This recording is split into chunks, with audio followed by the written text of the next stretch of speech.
Welcome to another episode of Irish from Three with Coach Ben Smith. I'm Jason Holcomb, your host, joined as always with Coach Smith. And today we got big Willie Howard on there with us today. And like I said, I want to call you Strength. Like especially when I was Facebook snooping you earlier today, because when Ben told me, I was like, okay.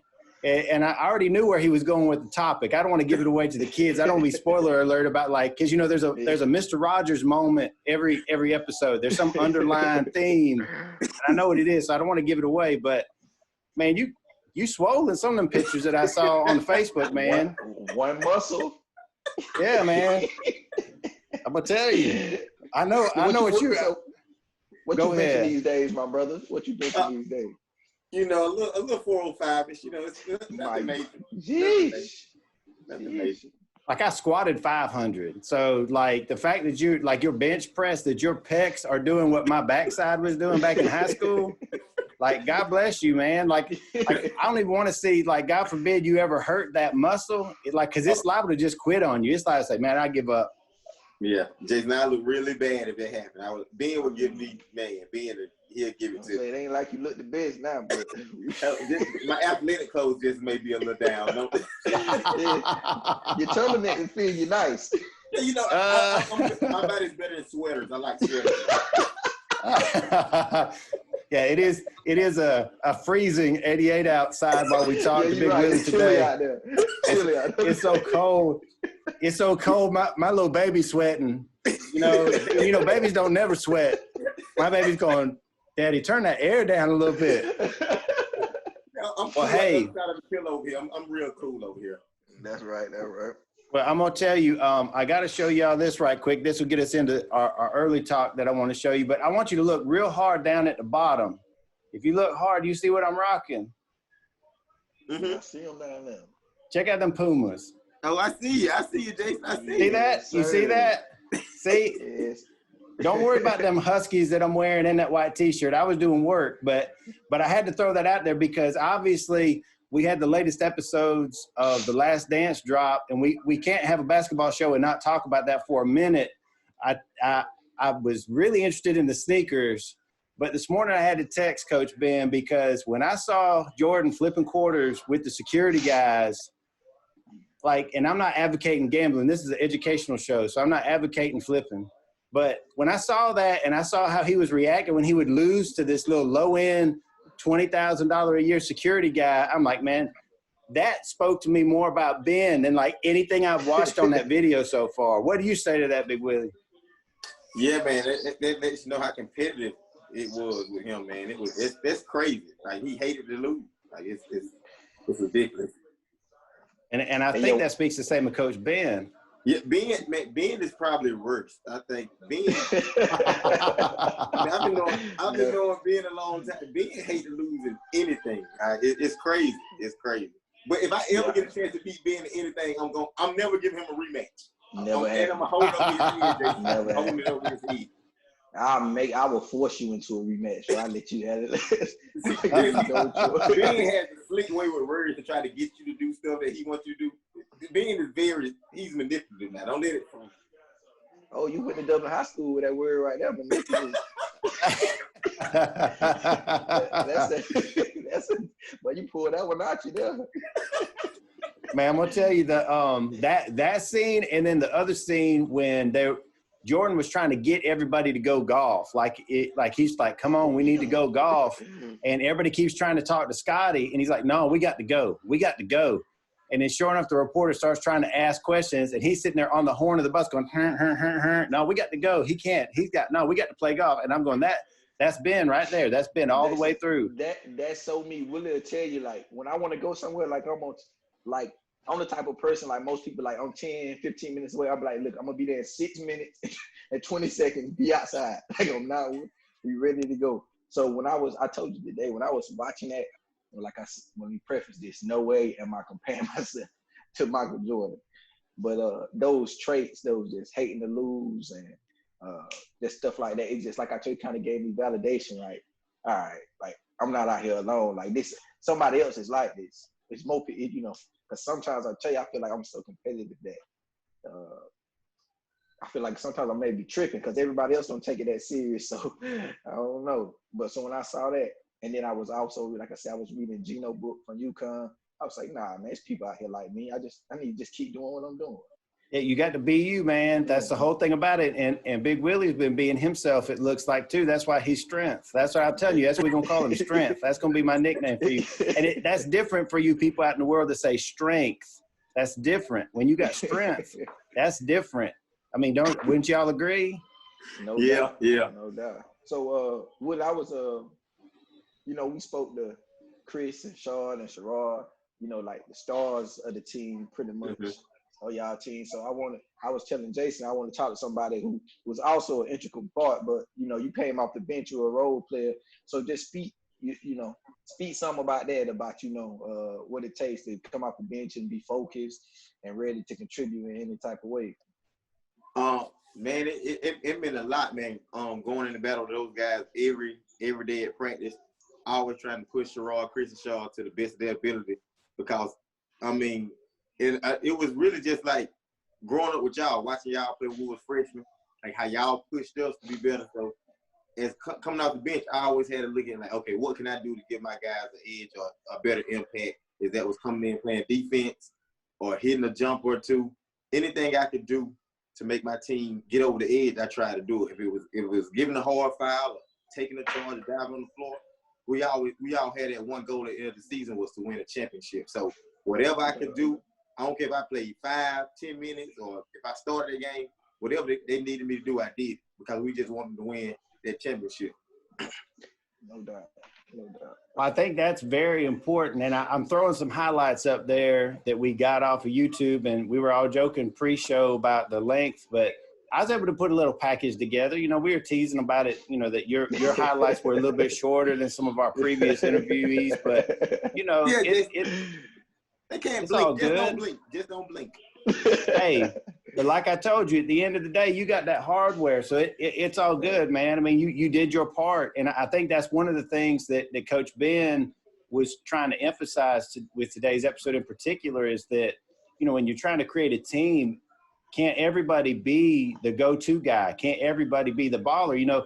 I was watching, like, I literally was coming back from California just as the last game in the 93 finals was happening. And I got to watch the last 42 seconds. And I was telling my son yesterday when we were watching it, how that last minute showed so much about Jordan's evolution as a person, because that whole play, like Paxton even said, that ball wasn't supposed to go to him. The way it was drawn up, he was not supposed to get it. But Horace Grant, when he wasn't sitting there diming out Jordan for that book, sorry, I had to put that out there because, I mean, that just hurts my heart. But anyhow, my point is John Paxson was ready in that moment to satisfy his role. Talk about how you learned to be that guy that, hey, when I'm called upon, I got to be ready to perform. A lot of them, Jason, growing up, like I said, with being them, he always tell me, like, everybody is not meant to be a starter. Everybody is not meant to be the leader of the team, but everyone has their own role. So what you need to do is, and for your role, just do it to the best of your ability. So, I mean, don't worry about it was always about winning, never about stats with us. We just wanted to win. So I don't care if Chris had 40, Shaw had 30, Shaw had 20, and I had 2. As long as we won, that's all that matters.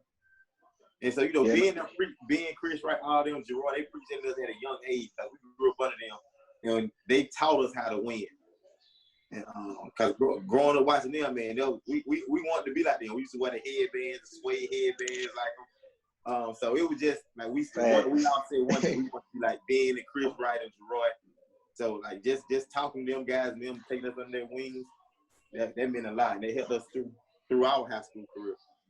And I think to piggy on that, like winners, like you always see stuff on social media, like winners hang around winners, but I really believe like in that, like when you around people and you showing the right way, you just kind of, you grow up expecting it to be like that. You see what it takes to win, so you do like that. I feel in these times, it's so much, whether it's society or AAU or parents or uncles, like it's so much attention put on the individual. Like everybody wants to, what can I do? They want to get on social media and post their points or their assists or something. And it's not so much about the team when the ultimate goal is to win for us as a group. Rather, I say this to my team a lot. I say, if we got to pay for something and it's $1,000 and all right, we all give 100, but it's 1,002 cents and you have the 2 cent, we can't buy it unless you give us your 2 cent. Like, yep. So it doesn't matter if okay, you didn't have the 100, but you gave us what you had. So now we all accomplished the goal. And that's sounds simple, but that's a hard thing for people to grasp these days, especially young people with the social media, because nobody's going home saying, you seen the impact with Willie May. He came in, took 3 charges and made 1 open 3. Nobody is saying that, even though that might decide the game. They're only focusing on the guy who had 22 points. That's why it's important as a team and coach that you make sure you tell those guys the value that you know their value and you appreciate them, because it's easier said than done. Well, I'm gonna tell you what you're talking about that, and I remember back during your time, Coach, whenever I watched Roy or Dr. Stuckey, as he's known by now to everybody that's out in the school world. I still gotta call him J. Roy. I mean, that's how I've known him since. It's the same for me too. It's hard. Like I have to remind myself, but I watched him evolve as a bench role player into a starter and an integral part of a championship team. But in order for that to happen, some other guys had to take some lesser roles. People like Britt Johnson. And we had one of the Lothar boys had to step back a little bit. He had to pull back on his role, and people had to learn this new normal in order to be successful. So, Willie, it sounds like you pretty much knew what your responsibility was early on. But what would you tell kids? Because I was a mid-range jumper guy and rebounds. That was my job. Like anytime I started getting out on 3 or trying to drive, my coach would pull me over and say, "Why? If you get an open 15-footer, you're gonna hit it every time. You need to be down on the block getting those rebounds for my guards. I don't need you shooting that 3." What would you tell these kids about the value of recognizing who you are and being the best you can be? I would tell them that's the key to them getting on the floor. Once you master what you're good at, because really the coach already know what you're good at. But once you master and be the best that you can be, that'll allow you all type of playing time. If you're good to play defense, when you go on the floor, that's what you do. Play defense, 94 feet, hard, diving on the floor. I guarantee you the coach will keep you in the game. Facts. And I'm glad you said defense, because that's something that everybody can do. Wherever, I emphasize that a lot. I don't care. I hate this new term they say in the pros where he's a two-way guy. He can play defense and offense. That's the expectation. That's what I grew with. It's 2 ends of the floor. It's not football. It's basketball. Yeah. So, but recognizing what you can do. I hate when I go to games, not necessarily speaking of my team, but over the years, where you see a kid who's a really good defender, can't really shoot, but he impacts the game, and then all you hear in the stands is his family telling him to shoot shots he can't make, and all he's doing is putting himself in the hole. You're telling him to do something that he's not good at. So, okay, you want to go over scoring, but if you're not good at that and you're making a mess, you're only gonna cut your time. So talk about that. Ronnie McGirt is like the king of that right there, because every once in a while somebody would put it in his ear to shoot, and Ronnie did not need to shoot. Ronnie just needed to play defense, rebound, and foul people. That was it. Those are his three qualities. To do that, he had a good night. If he does that, it's a good night for him and us. It's about. I feel like it's about controlling your ego. You got to put that ego away. Okay. That kills a lot of kids. Their ego, and of course, like being said, their parents telling them to do this and that. No, you can't do that. And back to another thing that you guys had that we had, and that I'm sure we all know, being men in a household with families, like it takes leadership as well. Like it takes someone to say, hey, we don't really need you to do that, and it has to come from a position of respect, not like degrading, like you can't play whatever. Like, I know this might not be the ideal thing or the pretty glamorous thing, but we need you for this. And if you're a guy who works hard and you've shown them that, okay, I know he's not doing this for his personal benefit, this for the group, then they'll listen to you. But if you're a guy who just only talks it and you don't give that same type of effort, then that's when your dissension coming in and jealousy. And all right, I'm not listening to him. You just, if you leaking out scoring 30 points and you never rebound and play defense, how are you gonna tell me to rebound and play defense? True. Well, shifting down a little bit with some of these lessons, Willie, obviously basketball was a part of your high school life, and now you're sitting there. What happens after high school for you, and how did you translate what you learned on the court and at Dublin High School into something productive after high school?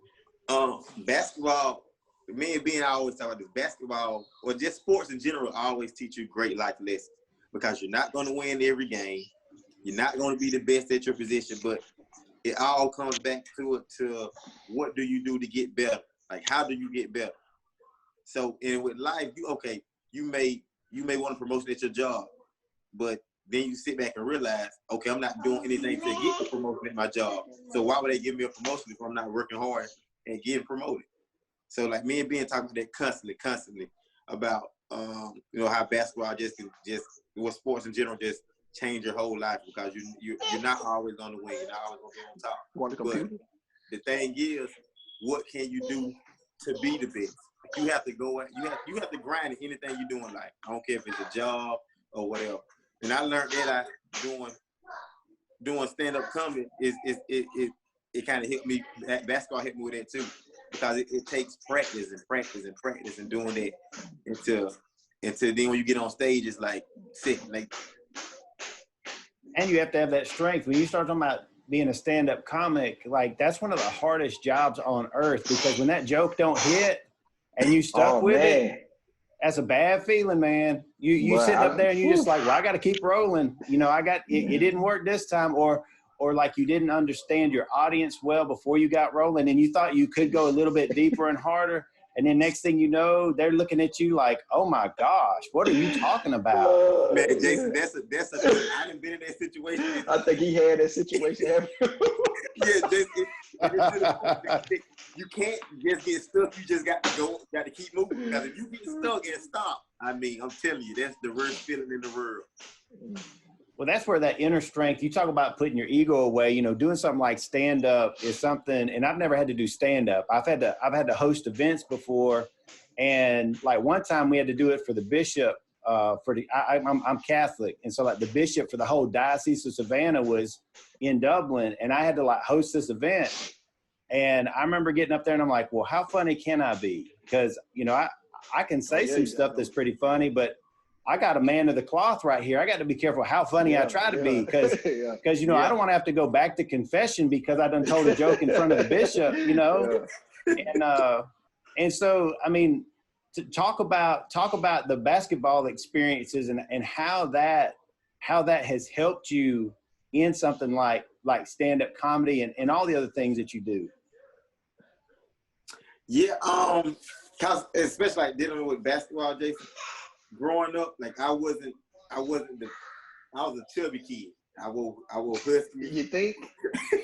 No shame. I was husky. Solidarity. I was a husky kid, and like Rashad and Sherrod and Chris, they always been athletic guys growing up. Always can run, jump. So I had to work hard over the summer to even to kind of catch up and play with those guys, and to be the sixth man coming off the bench.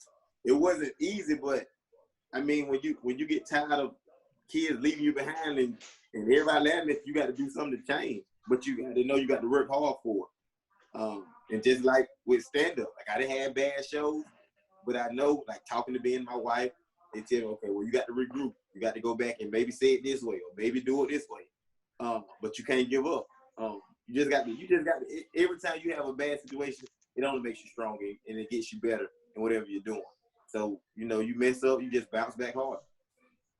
That's kind of like basketball, Yeah, you mess up, the next play always coming. Like you make a turnover, it's so the game and life so fast. You don't have time to, I messed up, or this was a bad show. You might mess up Tuesday. Your next show might be Thursday. You can't carry.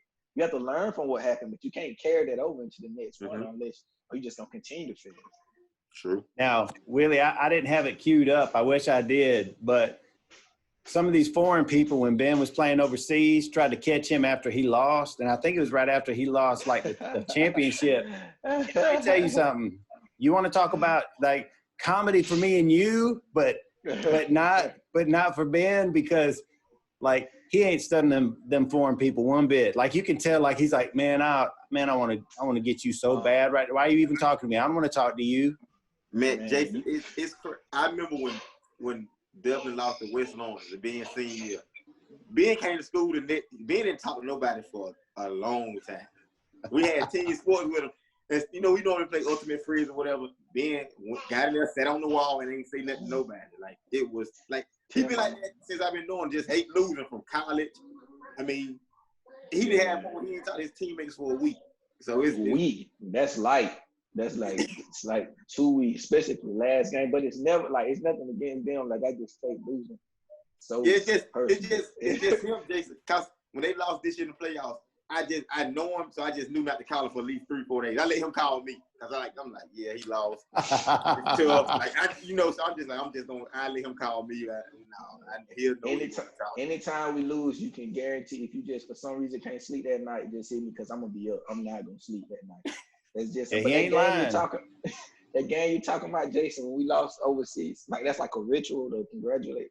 I mean, go around the stage like I was like it took all them like to convince me like, bro, no, you can't walk. I did not want to do that, bro. He's finna be Isaiah. He's about to go Isaiah on him. Straight up. I wasn't hearing it. But then it's always a bigger picture, same, kids or whatever who congratulate us when we win.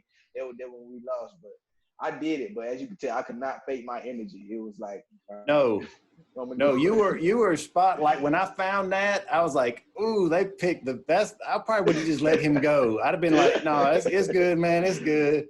Yeah.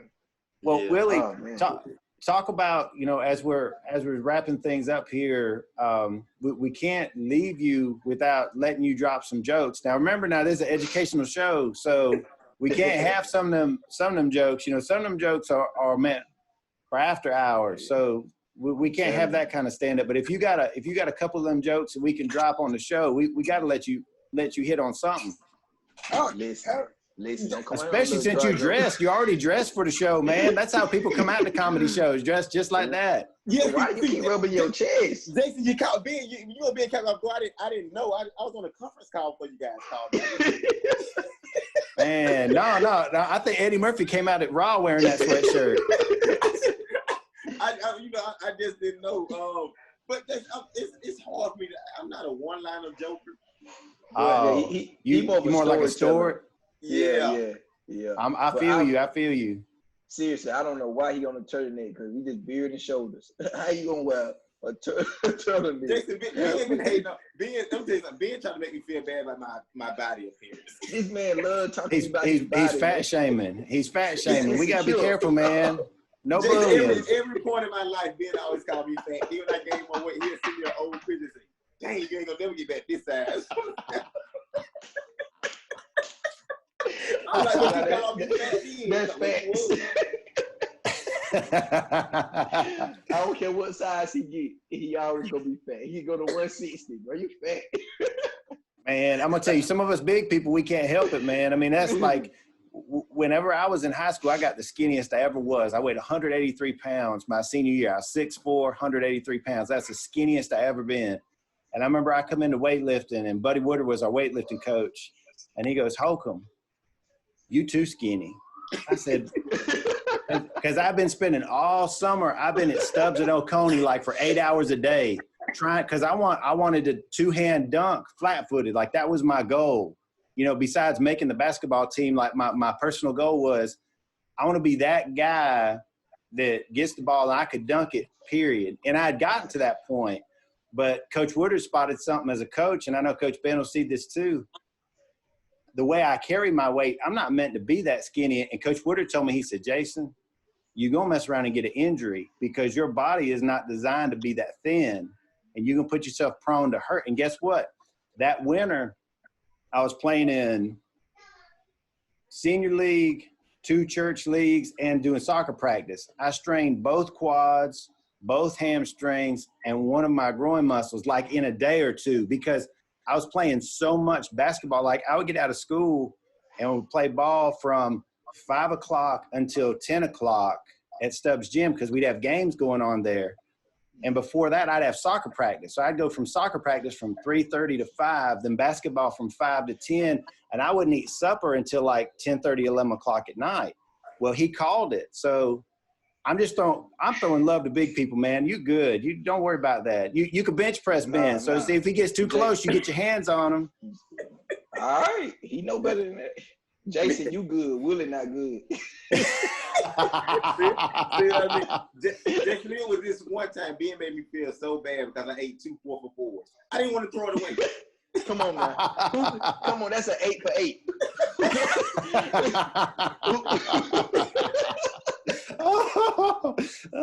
Hey, tell him about the pork chops.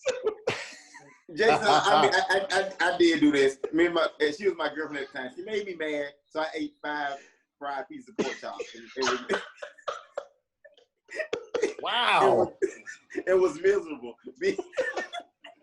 And we ain't talking about them little square-looking ones from the lunchroom back in the day, right? The thick one, Jason, the thick one. Yeah, see that? I had corn and okra, too. Ate all of it. Man, I don't know if y'all remember the lunchroom back in the day used to have them little square country fried steaks. They used to give you 2 of those. Yeah. With them hard biscuits, like they called it a biscuit. Really, it was like a rock. You know, you'd be dipping it in your milk and stuff to try to get something so you wouldn't be breaking a tooth. Then I'm telling you, man, yeah, food was fun. But I'm telling you, Jason, growing up around being them, they talk. I never forget the talk he had with us coming in our senior year. He said, "If y'all don't win it now, y'all ain't gonna never win it." He said, "This the time." And it was me, Sherrod, and Chris, and we really locked in that summer.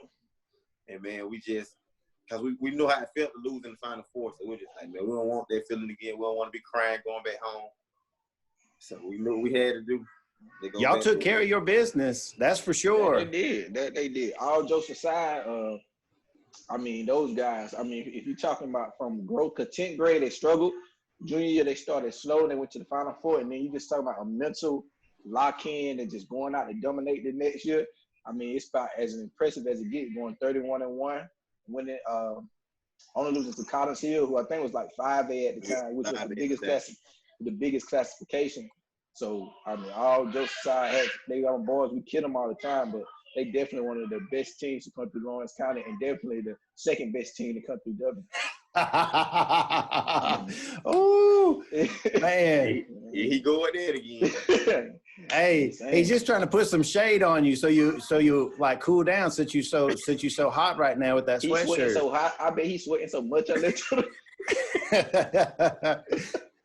You better get a hold to that Old Spice, man, or that sweater's going to need to get washed. Why do you keep grabbing that chain now? Come on. You have to make sure you don't get this really thick collar. You know, this collar is kind of thick. Well, Willie, I want to tell you, man, like it's been an absolute pleasure to get to talk to you today, and particularly for you to be able to showcase to the kids how there's so many different ways to be a champion, you know, and the fact that you relish that and you embrace that. My hope is that kids will learn from you, not just for the basketball court, but in life. You know, sometimes you get to be the boss. Sometimes you have to be the worker, and sometimes you listening to the worker. And so, you know, I know Coach Ben has been there. I've been there, and sharing that type of lesson is invaluable. I appreciate you guys having me, man. I appreciate y'all so much. Well, thank you so much for joining us again. This has been another episode of Irish from 3 with Coach Ben Smith.